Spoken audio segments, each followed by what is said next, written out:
తెలంగాణలో section 22A దుర్వినియోగమవుతోందంటూ Rahul గాంధీకి హరీష్ రావు లేఖ రాశారు. రెవెన్యూ శాఖలో అడ్డగోలు అవినీతి జరుగుతోందని ఆరోపించారు.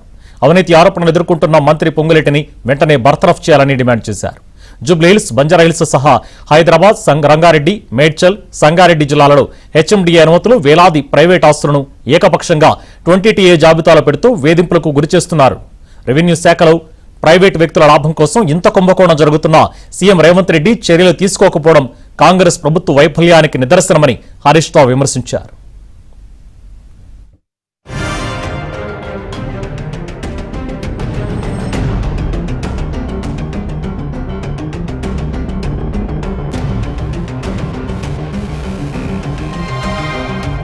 రంగారెడ్డి, మేడ్చల్, సంగారెడ్డి జిల్లాలలో హెచ్ఎండిఏ అనుమతులు, వేలాది ప్రైవేట్ ఆస్తులను ఏకపక్షంగా 20TA జాబితాలో పెడుతూ వేధింపులకు గురిచేస్తున్నారు.